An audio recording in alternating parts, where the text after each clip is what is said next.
తులసి news కు స్వాగతం. ఆదరణ కేంద్రంలో కర్పూరపు వెంకటరత్నమ్మ వర్ధంతి. బోగోలు మండలం భవానీ ఎడ్యుకేషనల్ సొసైటీ ఆదరణ కేంద్రంలో లింగసముద్రం మండలం అన్నబోయినపల్లి గ్రామ సచివాలయం గ్రామ సర్వేయర్ కర్పూరపు గణేష్ ప్రతిభల తల్లిగారు కర్పూరపు వెంకటరత్నమ్మ వర్ధంతి సందర్భంగా అనాథలకు అన్నదానం, పండ్లు, స్వీట్లు అందజేయడం జరిగింది. ఈ సందర్భంగా గణేష్ ప్రతిమగారులు మాట్లాడుతూ ఆదరణ కేంద్రం డైరెక్టర్ సింహాద్రి భవానీల సేవలు ప్రశంసనీయమని కొనియాడారు. తన తల్లి వర్ధంతి వేడుకలు ఆదరణ కేంద్రంలో అనాథల మధ్య జరుపుకోవడం మా అదృష్టంగా భావిస్తున్నామన్నారు. ఈ కార్యక్రమంలో లింగసముద్రం డిజిటల్ అసిస్టెంట్ ప్రతిభ, సచివాలయం ఉద్యోగి వెంకటేష్ తదితరులు పాల్గొన్నారు. Good morning to all.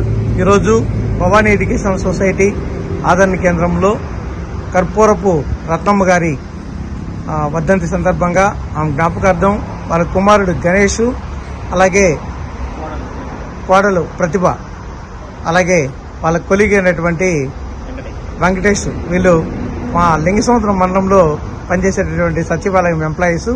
మరి ఈరోజు ఇక్కడ వాళ్ళ మదర్ జ్ఞాపకార్థం ఆదరణ కేంద్రంలో ఉండేటటువంటి అనాథలందరికీ కూడా భోజనాలు పంపిణీ చేస్తున్నందుకు వాళ్ళకి ధన్యవాదాలు తెలియజేస్తున్నాను. అలాగే కర్పూరపు రత్నమ్మ గారి ఆత్మకు శాంతి చేకూరాలని,